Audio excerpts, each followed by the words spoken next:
Hi everybody, welcome back to Crypto Queens. It's been a few days since I posted. There's a lot of news that's been coming out.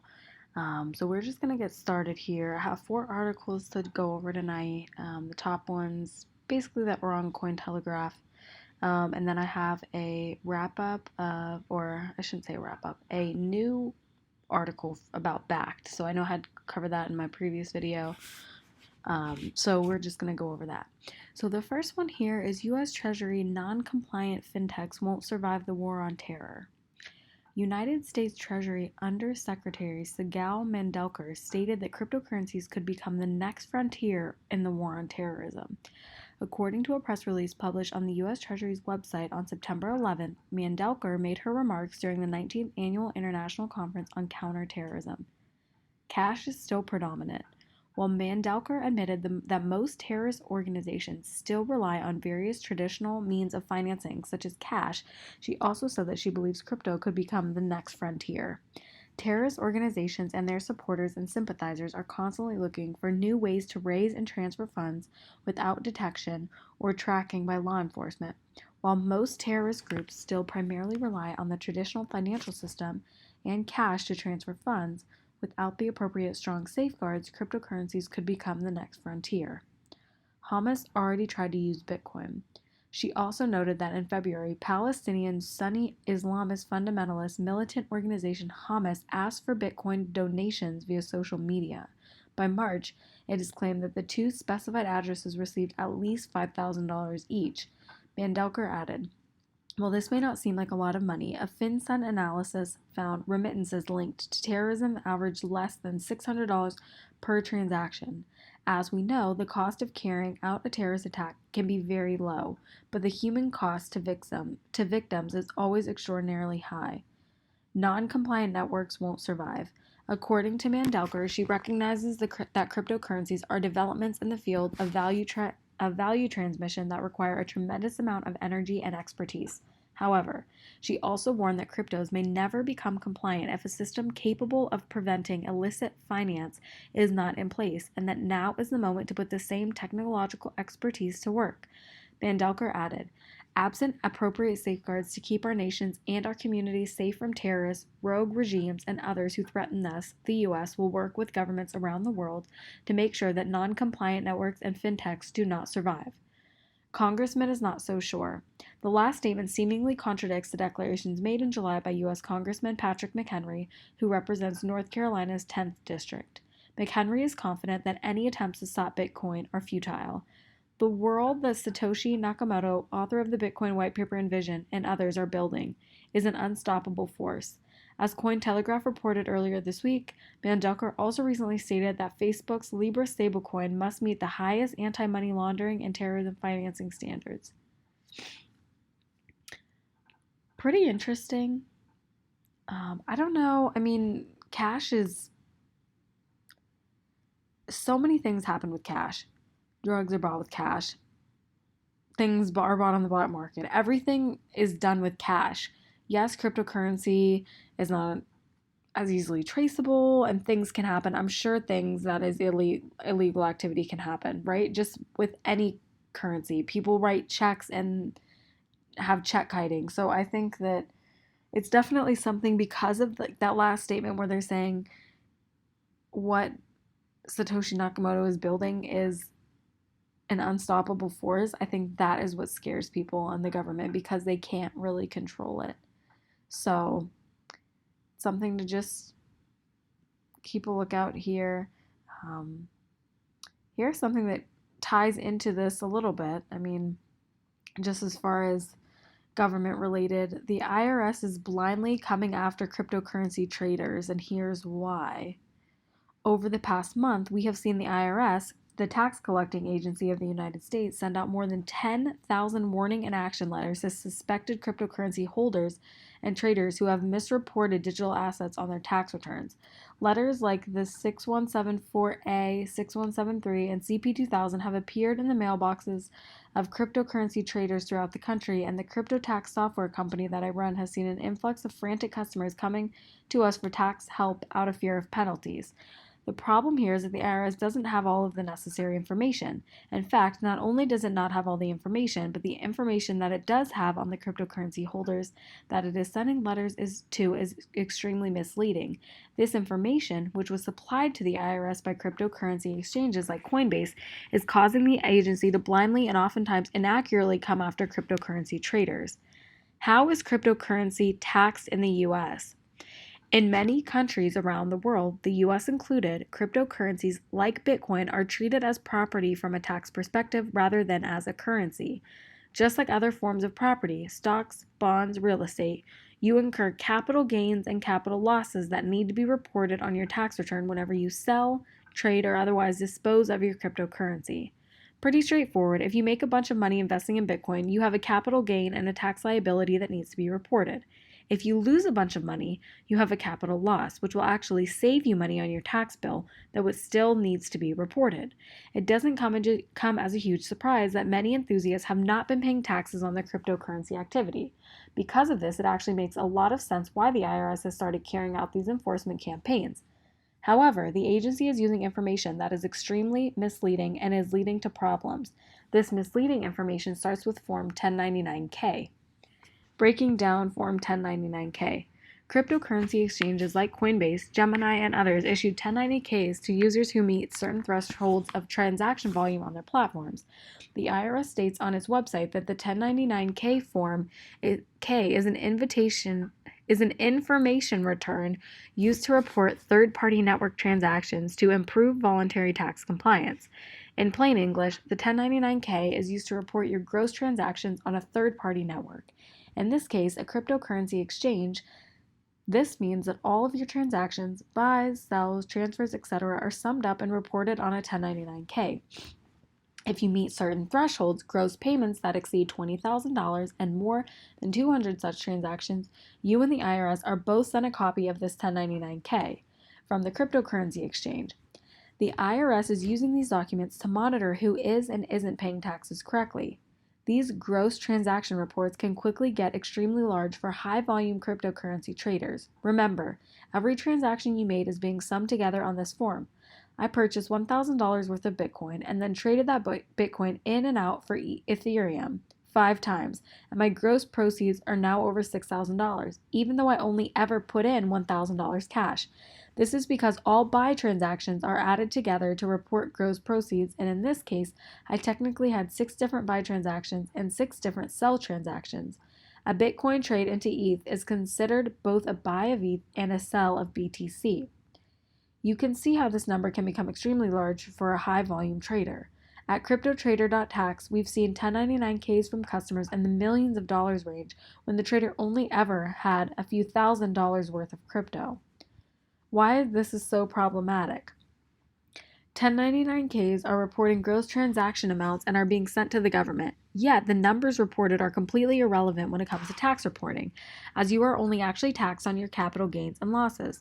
Again, as an example, say you purchased $10,000 worth of Bitcoin in April and then sold it 2 months later for $9,500. You have a $500 capital loss that would be deducted from your taxable income. However, reported on 1099-K, nothing is said of your net loss. The form only tells the government that you have $19,500 of gross cryptocurrency transactions. Ultimately, 1099-K is not a form that should be used for tax reporting purposes, yet the IRS is relying on it for enforcement. Many people often mistake the 1099-K that they receive from cryptocurrency exchanges with the typical 1099-B that they might receive from their stockbroker or other investment platform outside of crypto. The 1099-B is the correct form that reports all necessary information required to calculate and accurately report capital gains and losses, including cost basis and fair market value of your investments. It's very easy to determine your total capital gain and loss with this form, contrary to 1099-K. The fact that the IRS is relying on 1099-K to issue action letters is problematic. Unfortunately, cryptocurrency exchanges do not have the ability to give you an accurate form 1099-B. Why cryptocurrency exchanges can't provide tax reports like a stock brokerage does. Because cryptocurrency users are constantly transferring crypto into and out of their exchanges, the exchange itself has no way of knowing how, when, where, or at what cost basis, you originally acquired your cryptocurrencies. It only sees that they appear in your wallet on their platform. The second you transfer crypto into or out of an exchange, that exchange loses the ability to give you an accurate report detailing the cost basis and fair market value of your cryptocurrencies, both of which are mandatory components for tax reporting. In other words, cryptocurrency exchanges do not have the ability to provide you with the necessary information to calculate your capital gains and losses. This also means that they also don't have the ability to provide you with a 1099-B. Coinbase itself explains to its users in its FAQs that their generated tax reports won't be accurate if any of the following scenarios took place. You bought or sold digital assets on another exchange. You sent or received digital assets from a non-Coinbase wallet. You sent or received digital assets from another exchange, including Coinbase Pro. You stored digital assets on an external storage device. You participated in an initial coin offering, or you previously used a method other than first in, first out to determine your gains and losses on digital asset investments. These scenarios affect millions of users. In conclusion, the information that the IRS is receiving from cryptocurrency exchanges does not reflect your capital gains and losses whatsoever. This is problematic because these capital gains and losses are what you actually pay taxes on, not gross transaction amounts. So, if you received a warning letter from the IRS, don't panic. As long as you have been properly filing your cryptocurrency gains and losses on your taxes, you should be fine. The absurdly high numbers that you are seeing on these letters are oftentimes irrelevant. Nonetheless, it is a good idea to consult a tax professional who is familiar with cryptocurrency for further help and clarification, especially if it's an action letter. So, that one was long, but pretty interesting. I mean, long story short, file your taxes appropriately. You should be doing everything the right way. So, filing your, for your gains and losses, like I said, but it was interesting to hear how inaccurate and how misleading all of those amounts are. So I know cryptocurrency is fairly new, having to report it. So, we'll see where this goes, but be curious to see if anybody got one of those letters and, how they reacted to it, how they did their taxes. It's pretty interesting. So I have one more here because I did speak about Backed in one of my previous videos. So here's just kind of an update on that. This came out yesterday. So Bitcoin price charts aligning with Backed launch points to a big move. BTC price is stuck with the descending triangle formation for some time now and slowly moving towards the apex of it. Interesting enough, the apex of the triangle is around the actual launch of Backed on September 23rd. So is BTC price in a bearish pattern, or is it just reaccumulation on a higher level? Let's take a look at the charts. Bitcoin price performance. A week ago, the price dropped down from the resistance zone around 10,900 towards 10,200 after Backed tweeted their opening. However, the price dropped down a bit more towards a support zone of 9,900 to 10,000. And they just have the charting here. As stated in the previous article, the bullish scenario is still being followed accordingly through the bounce of $10,000. After this bounce, the price is range bound between 9,900 and 10,600, going towards the climax of the triangle as the volume is fizzling out. Typically, decreasing volume going towards the resolution point of these patterns has traders generally looking for a breakout and confirmation of direction before entering a new trade. Right now, the pattern is range-bound as the market is indecisive on which direction it will break. It is to be expected that a breakout either way will lead to a high-volume move of the entire market and that it should take a few weeks more before it occurs. Interestingly enough, the Backed launch lines up with the apex of the triangle around September 23rd. There's another chart here. In a complete analysis, it's necessary to analyze the total market capitalization of the crypto market as well. Though the Bitcoin chart is giving a bearish view, through the descending triangle perspective, the overall market cap is not providing evidence of a bearish view.